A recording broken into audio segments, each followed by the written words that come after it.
Welcome to the Aerospace Advantage podcast, brought to you by PenFed. I'm your host, Heather Lucky Penney. Here on the Aerospace Advantage, we speak with leaders in the DoD, industry, and other subject matter experts to explore the intersection of strategy, operational concepts, technology, and policy when it comes to air and space power. This week, we're honored to host Colonel Mark Howard, commander of the 55th Wing, one of the Air Force's largest and most diverse units. And they cover everything from the EC-130 and the EA-37B Compass Call electronic attack mission to the RCTC-WC-135 ISR mission and elements of the Nuclear Command, Control, and Communications Enterprise. They've also got a maintenance group, an operations group, and a medical group. So just in case you weren't tracking, that breaks down to 2,900 personnel and 27 aircraft, of which there are numerous subvariants. These folks have a lot going on at Offutt, Davis-Monthan, and all of their deployed locations. While a good portion of their mission activities are classified, we're going to do our best to explain what these airmen do and how they connect to the broader national security picture. Every wing in the Air Force is important, but the 55th is key. They're one of those linchpin units that provide foundational capabilities that empower so much of the broader Air Force. And as a reminder, Colonel Howard's comments today do not reflect the official position or opinions of the United States Air Force. They are his own personal opinions. So, Colonel Howard, thank you. It's awesome to have you here with us today. Thanks, Lucky. It's great to be here. The 55th Wing has a truly unique and global mission, and I'm excited to dive into how our airmen deliver combat-credible capabilities every day to ensure decision advantage, deter aggression, and if necessary, dominate the fight. Well, I'll tell you, everything that you do across your entire wing is really crucial for how we're going to layer effects into the future. And I tried to set the stage for our audience regarding the various components that comprise the 55th. But it's really complex, and it's not like you have just one mission, like a ramp full of C-130s or F-16s. I mean, Julie, you've got a lot of different mission assets with highly specialized airmen who cover a wide variety of roles. Could you walk us through the various units and explain who does what? You're absolutely right, Lucky. The 55th Wing is one of the most complex, globally engaged units in the Air Force. At the heart of the mission is the 55th Operations Group, the largest, most geographically dispersed in the force, operating 5 specialized aircraft: the RC-135 Victor Whiskey Rivet Joint, RC-135U Combat Scent, RC-135S Cobra Ball, WC-135R Constant Phoenix, and the TC-135, which is our trainer bird, executing ISR and electromagnetic support worldwide. Our ISR is our daily fight in wartime, and I said it before and I want to say it again, we also own the electromagnetic spectrum, ensuring joint force dominance.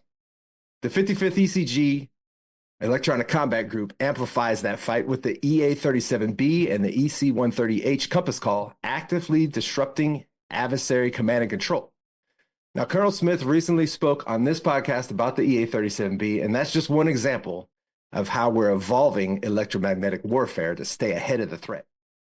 But none of this happens without our backbone, the maintenance, mission support, communication, and medical groups. They ensure our aircraft are ready, our networks are secure, and our airmen are lethal. It's a total team effort, and together we bring combat-credible forces to the fight anytime, anywhere. Yeah, you got me totally fired up now, and you're absolutely right. I mean, you need to have the entire team so you can project that kind of capability into the battle space. So let's dig it a little bit deeper into each one of the mission areas that you just talked about. And let's start with the electronic attack and what your folks are doing out at Davis-Monthan with Compass Call, right? So as you mentioned, we recently hosted Colonel Smith to talk about the mission a few months ago. That's episode 208, and we will include that in the show notes. I recommend it to everyone. But I'd like your take on it. First and foremost, it's crucial that everyone understands that everyone is looking for more electronic attack. You know, members of the 55th Electronic Combat Group were deployed to Afghanistan nonstop, from 2001 to 2021. That's 2 decades. That's really a record. And demand for these airmen and their aircraft is still really high, especially as we look at peer adversaries like Russia and China. I mean, you just look at what has been going on with the EW and with the Spectrum over in Ukraine. It's really mind-bending. So would you please explain to us how you see electronic attack mission evolving? This was a mission area that we basically walked away from in the 1990s, and we're having to really not just strengthen, but invent a lot of the new capabilities to move forward. So what were these folks doing in Afghanistan? And how does that compare today to what you might see when they participate in deployments and exercises across the Pacific?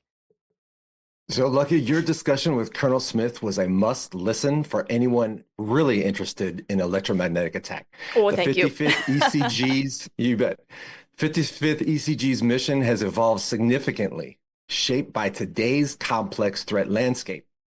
So, in Afghanistan, our airmen provided critical non kinetic effects, jamming enemy communications, disrupting command and control, protecting troops in contact.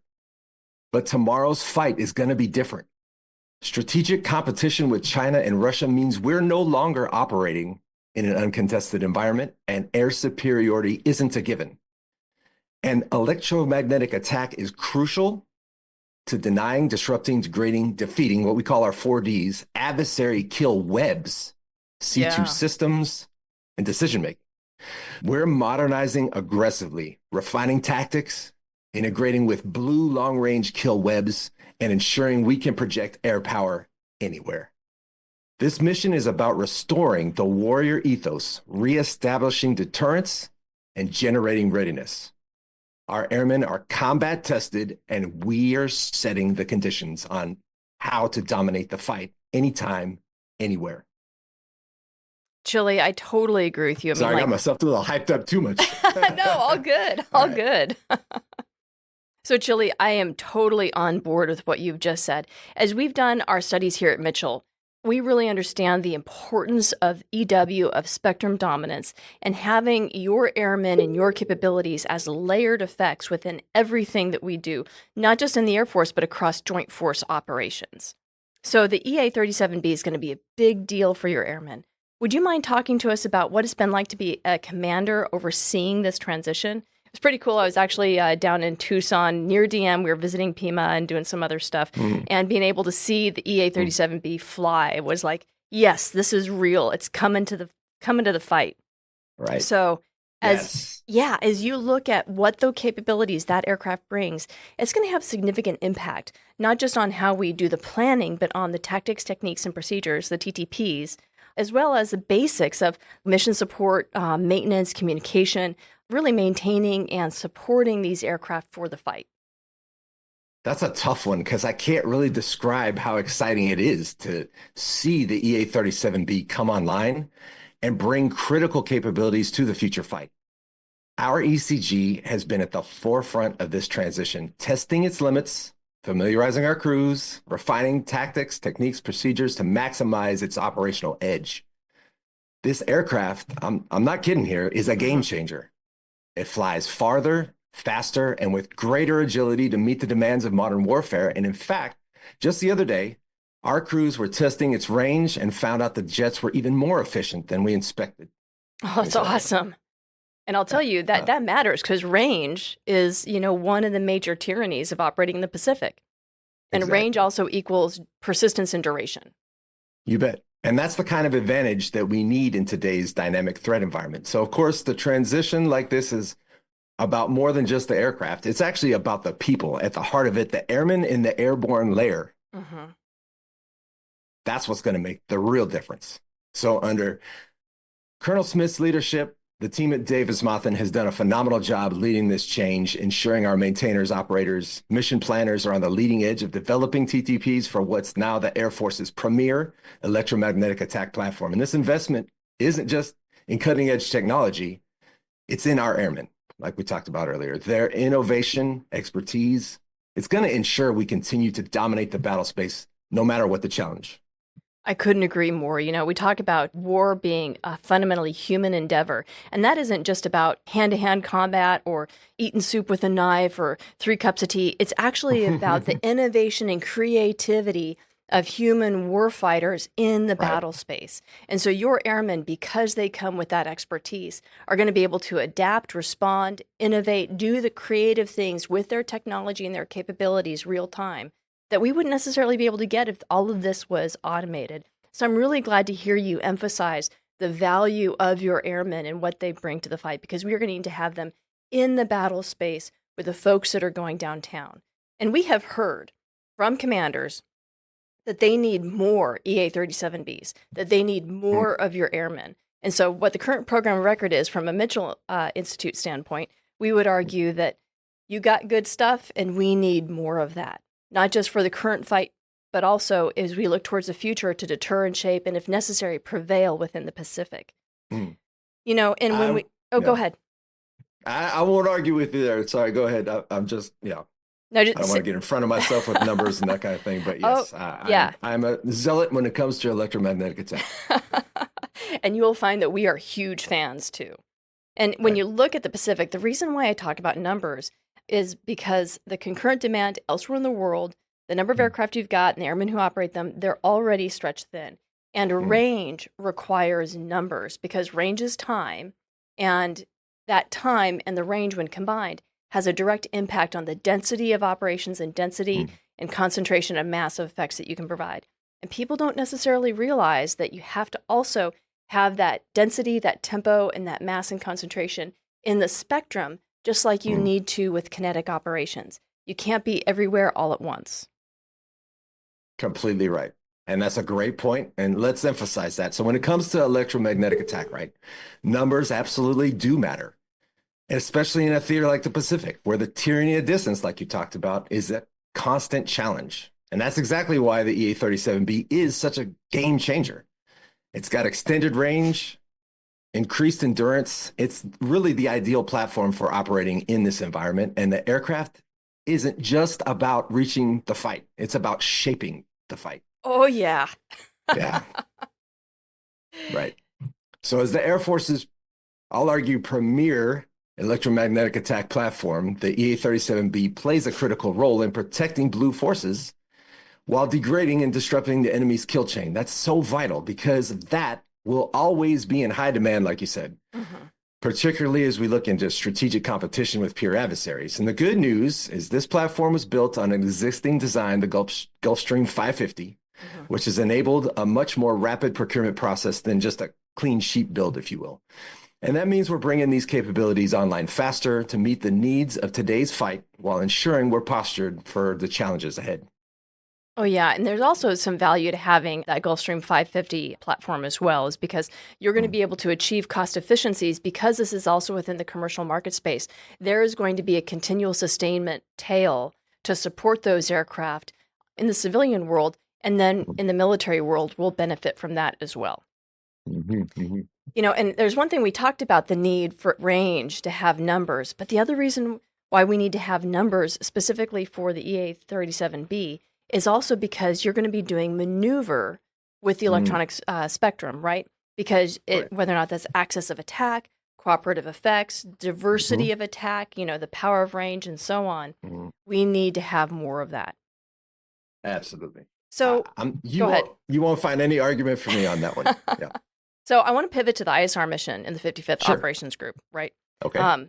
As you mentioned in the beginning of your remarks, I mean, y'all are famous for the RC-135s, the WC-135s, and the TC-135s.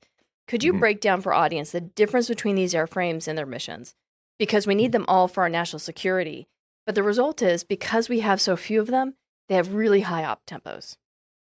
Yes, and I'm so glad you asked this question because we hardly ever get to explore this space. We are a very secretive organization, and I get it that it's hard to understand. Plus, we have all these variants, right? So the 55th Operation Group, our day job, true statement, is ISR. And our RC-135, WC-135, TC-135 aircraft are the heart of the mission.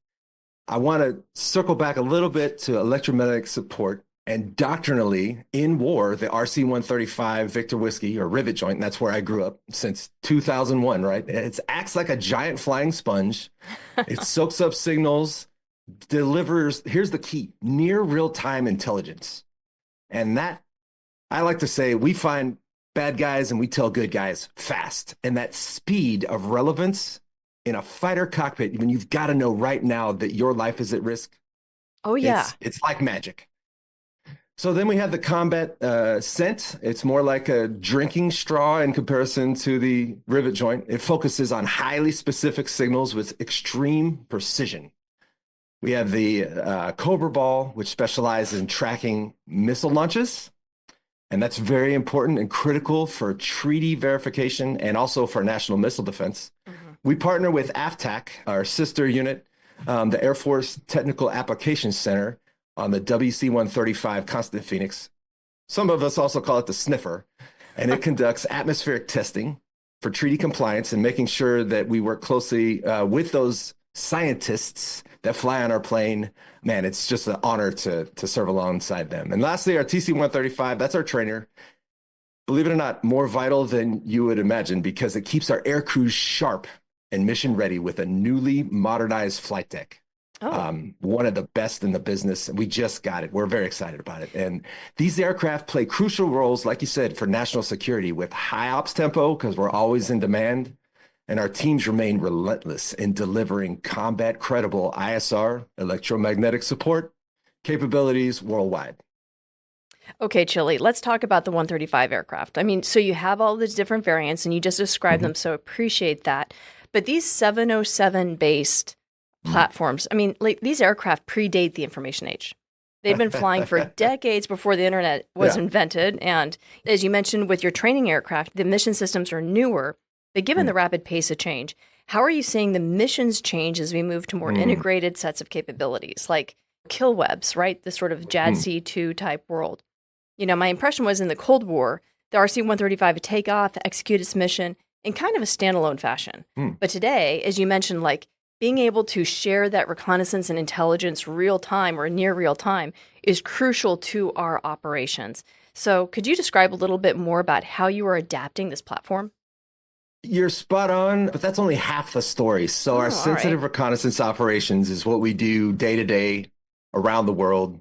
But I will tell you, my first mission that I flew was Operation Northern Watch in Iraq against Saddam Hussein, enforcing the Northern No-Fly Zone, right? And so we were my first missions were directly involved in electromagnetic warfare. So look, the RC-135 brings a lot of capability to the fight. It's a flying skiff, if you will. As this technology continues to evolve, we've become a node in a system of systems. So integration with the Joint Force and our unmatched network of allies and partners, critical force multipliers in a truly robust and resilient network. So when I was in Kadena, right, November 2024, this is just a few months ago, I was able to fly on an operational sortie and saw this integration firsthand. The things, oh my gosh, the things our airmen were doing. Couldn't believe it. Yeah. World class, never failed to impress. So as I mentioned, the OG's day-to-day job, like I was talking about, SRO. Yep. Our goal, though, in electromagnetic support, how this works is to update the warfighter with actionable information near real time. So I'm sure you've heard of like 42nd Boyd, right? The founder of the OODA loop, observe, orient, decide, act. What people often fail to realize is that's not the whole story. It's your OODA loop must be faster than your adversary's OODA loop. And that's really at the heart of what electromagnetic support's all about. Well, faster and more accurate, right? I mean, and so 100%. Not only do you provide accurate information to feed into the observe and orient piece, but you're also with your other capabilities disrupting the adversary's OODA loop by feeding them bad data, obstructing their ability to observe and distorting their orient phase. Right. I'm so glad you get this because it's often overlooked. We efficiently pass the information, and we're also, this is really exciting, exploring changes to our crew complement to match threats to capabilities. So we're changing the internal guts of the rivet joint, if you will, with the humans that are there to make us the most lethal fighting force possible. Now, I also want to say we're working hand in hand with our counterparts because the Royal Air Force has 3 UK RJs, and we're trying to determine what makes the most sense across the force for the whole fleet. Manage your money on your time with 24/7 digital banking on the PenFed mobile app. Easily make payments, transfer funds, and deposit checks through mobile deposit. That's music to my ears. Learn more at penfed.org. Federally insured by NCOA. Okay, so you talked about, sort of updating and changing, the airmen that you have, the warfighters you have within the aircraft. You're integrating battle managers, right? Ooh, yeah. Okay. Okay, talk Let's about go that. there. I totally want to go there. All right. So there is True statement, an ongoing effort to explore how to maximize, like we were talking about, the airmen in the airborne layer. And we're looking at integrating air battle managers as part of that discussion. We're still in the early stages, talking to the 552 at Tinker. And believe it or not, one of our squadron commanders is an air battle manager. He's going to start this summer, and we're very excited about Elbow Ellsworth and where he's going to take us in exploring these opportunities. So strategic competition isn't just about modernization of widgets and computers. It's really about also expanding capabilities and maximizing every advantage. And the rivet joint is already highly capable. We're taking a holistic approach to evolving its role in battle space. And this is where we're looking at bringing in air battle managers. Look, so the potential value that they could add and bring to the table really could potentially enhance the ability to provide real-time information, decision advantage, strengthening command and control, increasing overall lethality. It's really exciting to think about how we could ensure that we stay ahead of the adversary, especially in an era where information dominance, right, is the critical key to victory. Forward-thinking approaches like this keep us at the forefront of the fight. And it's not just the information dominance piece, it's what you do with the information. And that's why I'm a huge supporter and fangirl of battle managers, because in my little fighter aircraft, like I had SA, I had a limited amount of SA, but the battle managers are the ones that are really going to be able to take that broader region and be able to move the players appropriately based off of the information that they have. And their picture is so much bigger than what I'm going to have within my fighter cockpit. So as you think about that flowing up to what the battle manager is going to do, your capability within the rivet joint and the fact that you're integrating battle managers onto your aircraft and into the battle space is huge. Because being in the battle space makes you far more resilient, decreases latency, and far more effective than if you're trying to battle manage from a Starbucks back in Conus. So lucky, I'm a graduate of the United States Air Force Weapons School, and I'm a student of the 8th Weapons Squadron in the Barnyard, where EWOs from the RC-135 and ABMs from the CRC, from JSTARS in those days, and the E3 AWACS were all in one unit. And the thing I remember taking away most from ABMs is the forward thinking, okay, the adversary's doing this, but what are they going to do next? Yeah. That's the real specialty they bring to the fight, because you're in a fighter cockpit, right? You're focusing on the here and now, closest alligator to the boat. Yes, really delivering lethality in the near term, right? Yeah. You need somebody that's right behind you, passing you the information on the football field, like, hey, I see the offense on the other side is doing this. We need to do this on defense to make sure that we're in the right position to make this victorious. Yeah, and turn that defensive move into offense and initiative, as well as positioning the forces that we have in depth as necessary. So whether or not that's scrambling the alert fighters or switching around areas of responsibility or even moving tankers forward, because they're seeing that entire picture, it's more than just that forward edge of lethality. They're taking care of all of the motherhood behind too. And that's super crucial, especially when you integrate that into the electronic spectrum as well. Right. Can you imagine if you had the right expertise on the tactical edge working together in a skiff with wonderful, just exquisite connectivity to everything, right? How powerful is that forward edge node to the fight? The adversary doesn't have anything like that. And that's what we're working towards. Yeah, and that node really supports not just disaggregated kill webs, but also organic kill chain capability within single platforms. So, I mean, we talk about having everything is connected to everything, but in reality, we know in a spectrum contested environment, those data links are not necessarily assured.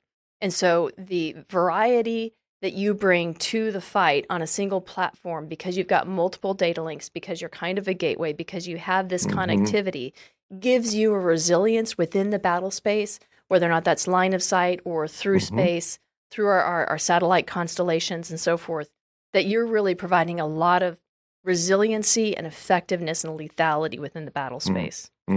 Yes, exactly. And as an airman, I will never advocate for ceding the airborne layer to the adversary ever, right? I love space. Amen. But why just use that? right? Yeah, let's I make think their we should problem have all hard. of it. Let's make their Yes, problem even yes, harder. yes.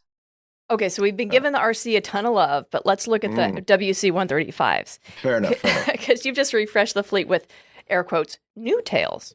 I say Mhm. that because the 135 airframes are all over 50 years old. But your WCs have been refreshed big time with the CFM 56 engines and a lot of system upgrades, which are Mhm. crucial, right? That should be giving you a Mhm. lot of swap C.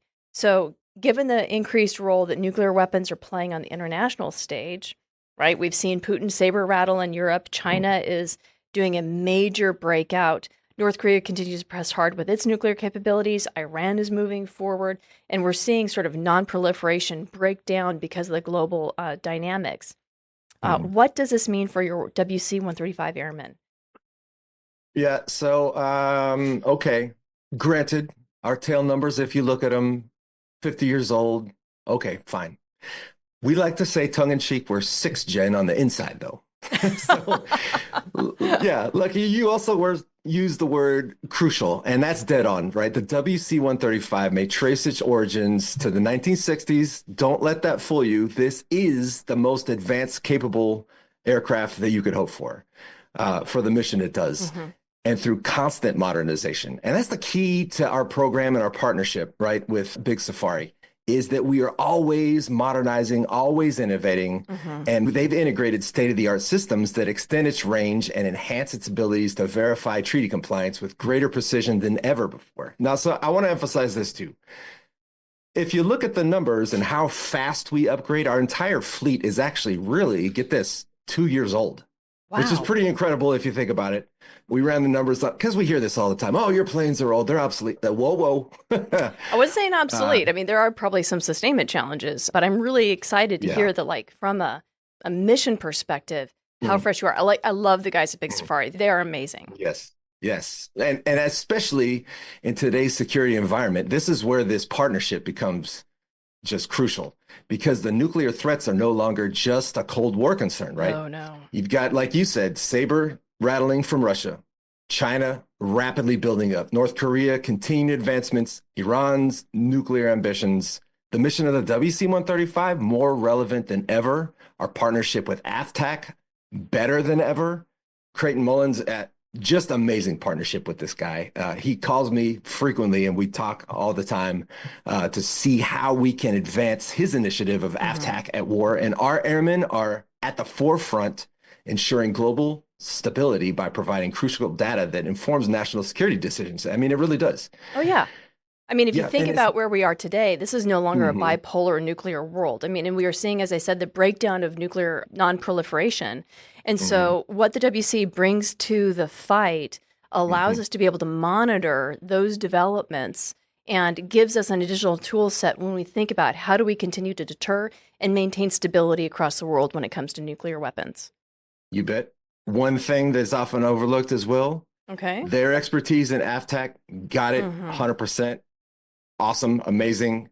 It's also the combined dedicated world-class maintainers who recently achieved, check this out, 100% fully mission capable rate across the entire fleet. Oh my That's everything we gosh. had. That is Spectacular, amazing. Yeah. right? Yeah. So this really does ensure that we remain ahead of the threat and we continue to capitalize on the latest technology, generating combat power, maintaining decisive edge, information battle space. One. Major kudos to your maintainers. Major kudos. You know, when I was a Absolutely. little girl, my dad took me onto the flight line. He was flying Phantoms RC. Hmm. He was flying Phantoms RF4s out of the high rollers, the Reno Guard. Okay. And he's walking me on the flight line. And I was all excited. I thought he's going to get to sit in a jet. But he actually turned me Yeah. around and he pointed me towards a hangar. He said, "You know what, sweetheart? Those boys fly the jet. You know, they were doing That's right. a phase check." He goes, "You just point it in the right direction." Yeah. So, Cold shocks, maintenance rocks. That's it. oh, I like that. That's good. Mhm. So you talked about all the different mission support and comms and things that you have. Let's talk about the Airmen of the 55th Communications Group. Let's Bet. understand their mission. Can you give us a wavetop overview? What are the key factors that we should be tracking when it comes to your comms group?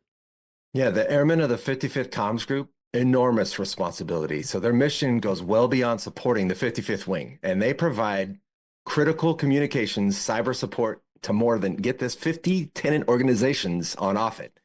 And this includes General Cotton and U.S. Strategic Command, and also the 557th Weather Wing, who provides, really it does, the DoD's weather apparatus. Oh, They're we the just talked centerpiece about of weather. Weather is Yes. awesome. You guys are doing amazing stuff there. You bet. By the way, we're in the middle of a freak blizzard. It was 80 degrees yesterday, and now there's a blizzard going on today. I had to close the base. So, anyway, it's not typical for an Air Force base to have a standalone comm group. Got it? Given the strategic significance of the missions here at Offutt, it really is essential. And these airmen ensure secure, resilient, always on communications for some of our nation's most critical warfighting decision-making capabilities. So from enabling real-time global operations to defending against cyber threats, and the scope of what they've got is massive. They're truly the backbone of our operations, and they ensure that we stay connected, secure, ready to respond at a moment's notice. Well, that kind of connectivity and resilience is something that we'll need across the entire Department of the Air Force moving forward. So I hope that what your folks are doing are providing lessons learned and seeping out across the entire DAF. So we talked a little bit about your airmen maintaining 100% mission capable rate for your WCs. So let's talk about readiness then. How does that look like for all of your units, given not just your mission diversity, but the diversity of platforms and mission systems, right? Mm-hmm. Yes, I really do appreciate this question, because at the macro level, readiness really is the key to everything. Oh, yeah. So given the scope, scale, global nature of our mission, right, the ability to execute the commander's intent at every level, key tenet of our readiness. What sets us apart is our decentralized command and control structure and the unmatched professionalism, get this, of our NCO Corps. It's an asymmetric advantage that our adversaries simply can't replicate. So to remain a combat credible force, we train relentlessly.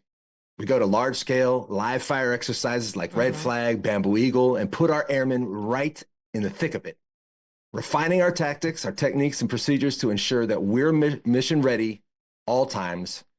And at Offutt, we prepare continuously for what we call, and this is coming up, Offutt's worst week. Okay. And ensuring that we are ready for any contingency. So a critical component of our readiness are inspections and exercise programs. These aren't just tests. They actually validate our ability to execute in real world conditions. Now, this ensures that our airmen processes, systems, they're prepared for the high-end fight, and we don't just train to be ready. Lucky we train to win. I like that. Yeah. Amen. So let's talk about Offutt's worst week. What does that mean? I mean, as you mentioned, you're participating in exercises around the world, and COCOMs are asking you to participate in different ways than you've done, how you've operated in recent decades, especially in the Middle East. And peer competition is changing things. So there's also a standing demand for you. So how do you manage all of this? I mean, preparing to be ready, preparing to win, right? Right. So Yeah. so talk to us about that. Yeah.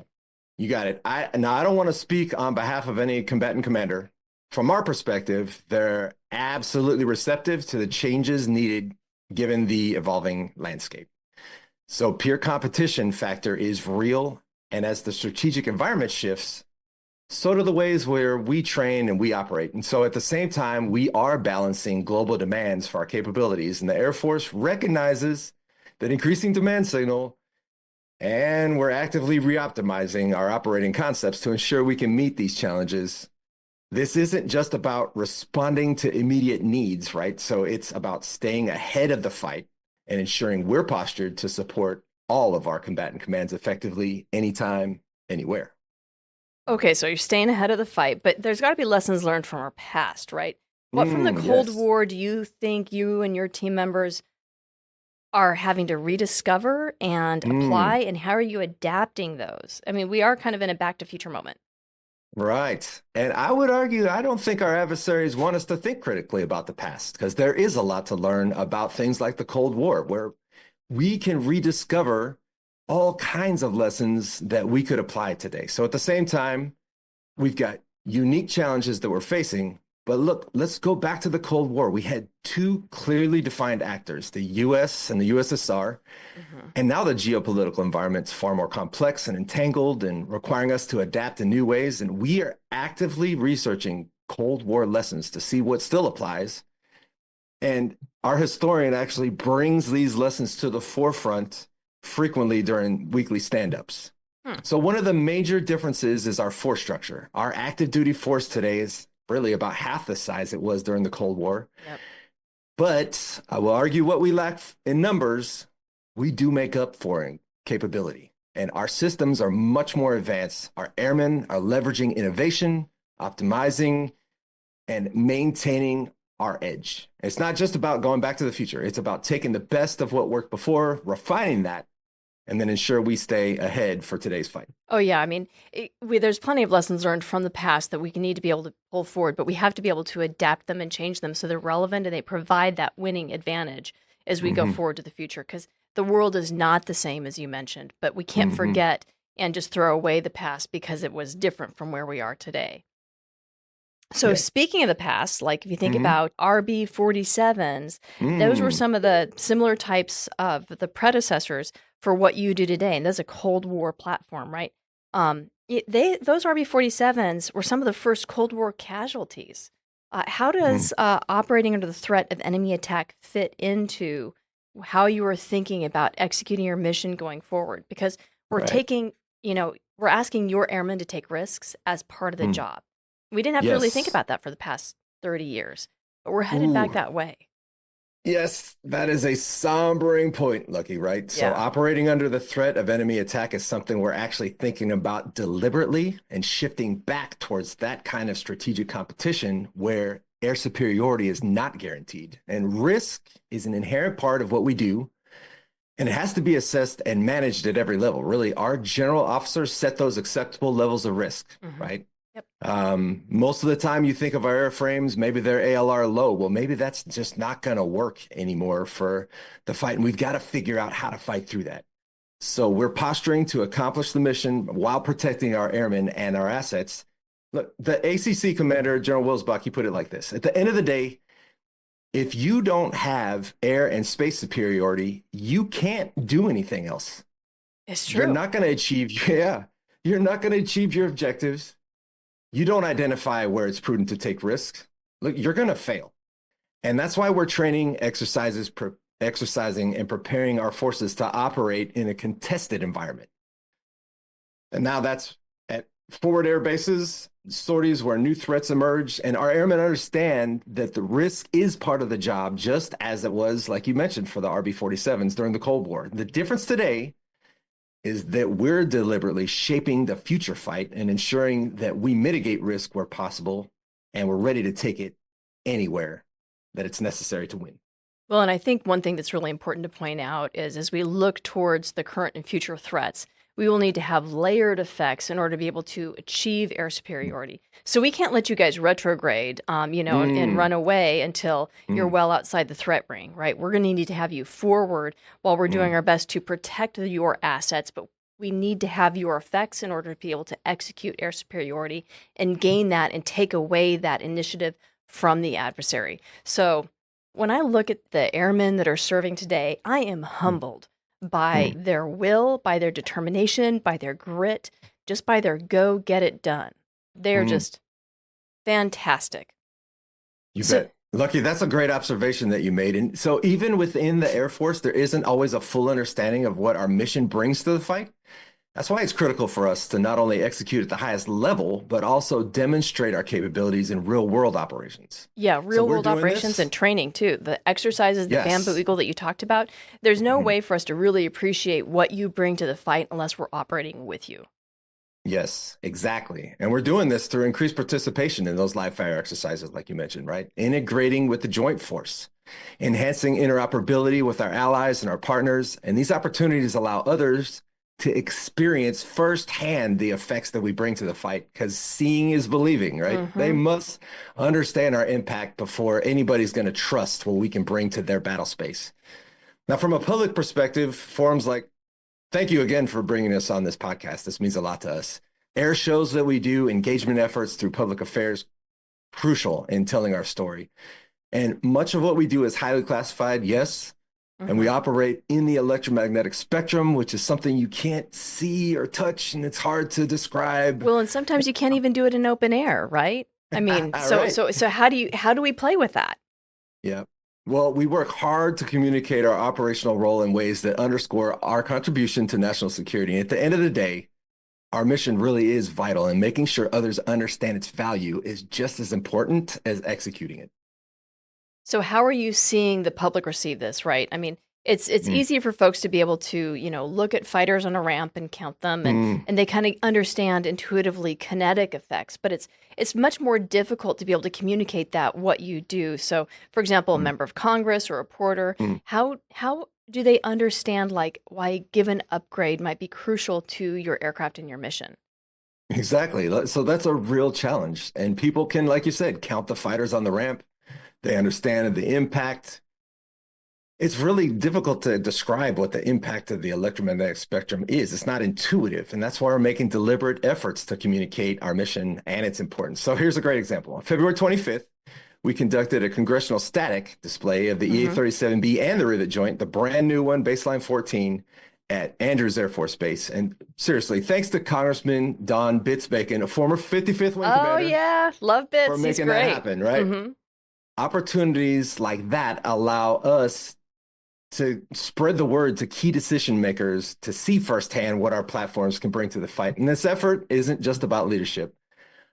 I see all of our airmen as advocates at the appropriate levels and to the appropriate audiences. Where the RC-135 or the EA-37B, our airmen play a crucial role in ensuring others understand why these capabilities matter. And so it's through education, engagement, real-world demonstrations, we're making sure our mission isn't just seen, it's really understood. I'm really glad you said that, because one of the things that we've seen happen over the past several decades is a reluctance or a hesitation of airmen to talk about what they do and why it's absolutely important, and fundamentally underpins our entire DoD's ability to wage war in the way that we do. If you don't have air power, you cannot execute joint force operations. I mean, it's just as that plain simple. But we've seen airmen be reluctant to say anything about what they do and why it's so important. I understand in some ways, yes, it's just our job, but we have to be able to create advocates and evangelize the real value of air power. So I'm glad to hear that that's your approach with your airmen. You bet. So we talked a little bit about space capabilities and how important space is. And we've got space folks here within Mitchell, and that's absolutely crucial what they bring to the fight. But as we said, we've got to be able to have air capabilities as well. How is the development of space and the Space Force impacting your roles and missions? How are you integrating that, especially those who used to fly on the J-stars, right? Do you see a day where those missions totally migrate to orbit? Or are we moving more towards a collaborative integration of operations with layers within the atmosphere and outside?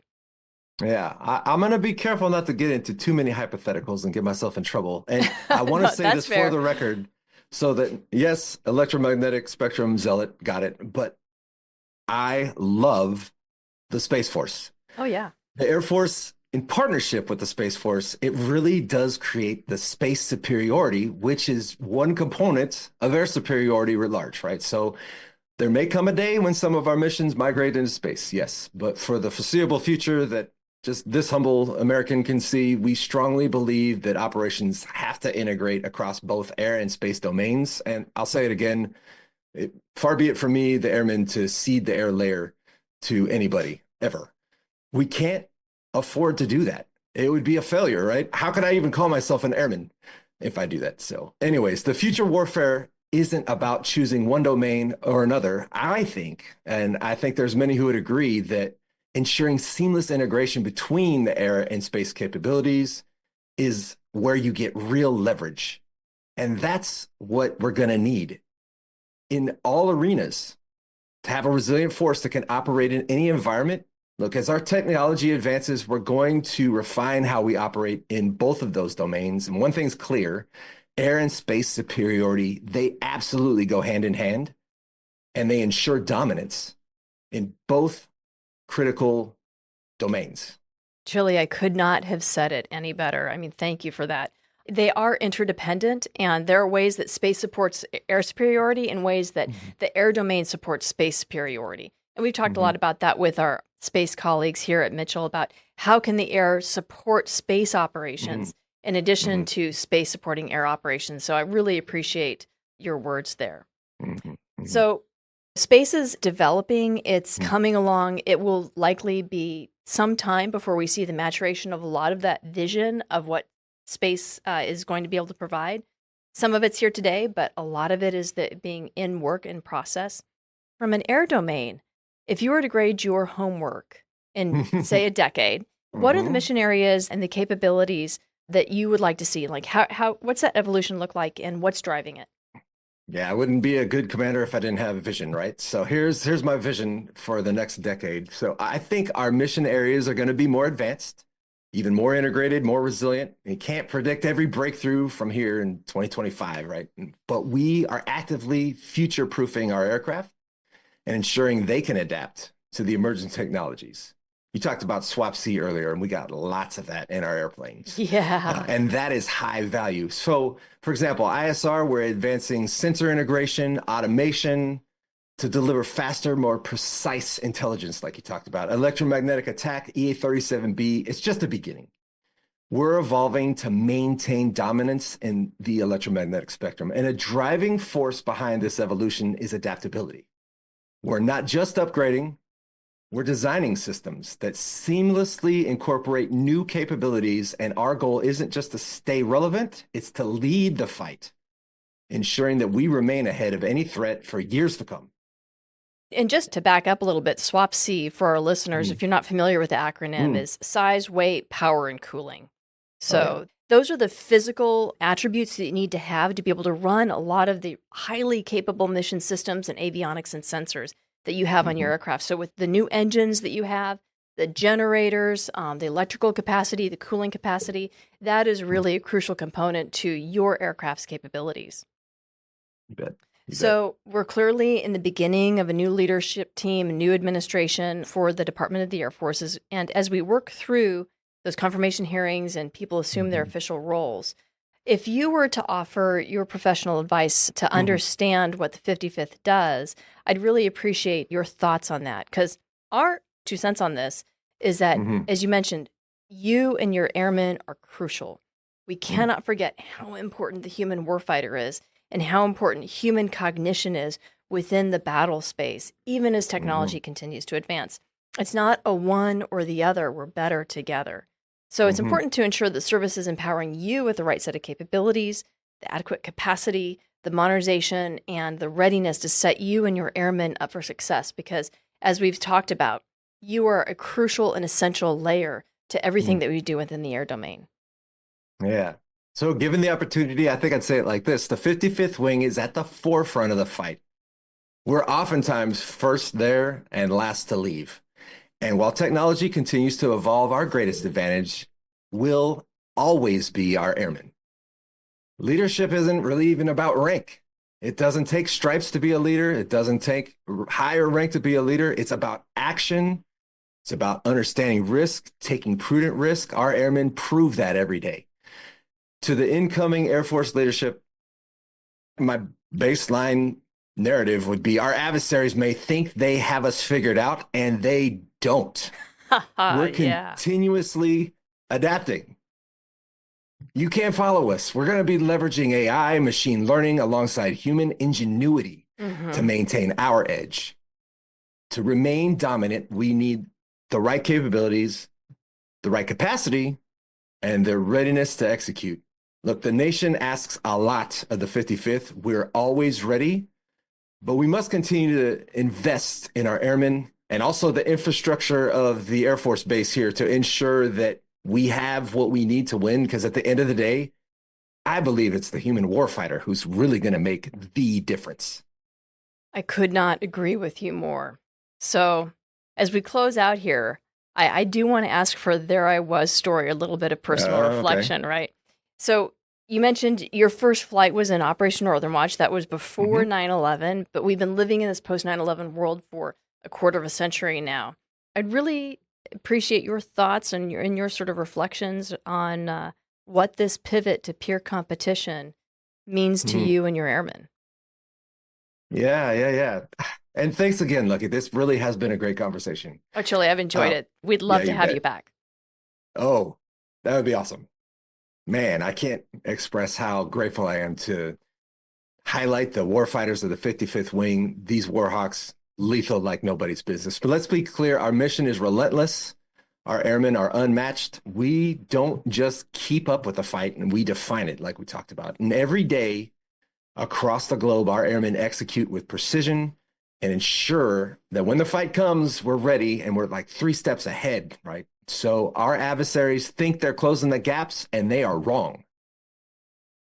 They're actually chasing a moving target when we're already shaping the battle space. We don't wait for the next fight to be defined. We train, we innovate, we integrate across the air, the space, and cyber domains before it even starts. We bring combat power, decision advantage, deterrence anywhere, anytime. The fighting 55th is ready. We don't take a knee. We don't back down. And when our nation calls, we don't just show up. We own that fight. I got goosebumps, man. I am absolutely on board. So, Chili, again, thank you so much. It's been a pleasure to have you here, and we look forward to hosting you again on the Aerospace Advantage. Fantastic. Thanks, Lucky. Appreciate you. With that, I'd like to extend a big thank you to our guests for joining in today's discussion. I'd also like to extend a big thank you to you, our listeners, for your continued support and for tuning into today's show. If you like what you heard today, don't forget to hit that like button and follow or subscribe to the Aerospace Advantage. You can also leave a comment to let us know what you think about our show or areas you would like us to explore further. As always, you can join in on the conversation by following the Mitchell Institute on Twitter, Instagram, Facebook, or LinkedIn, and you can always find us at mitchellaerospacepower.org. Thanks again for joining us, and have a great Aerospace Power kind of day. See you next time.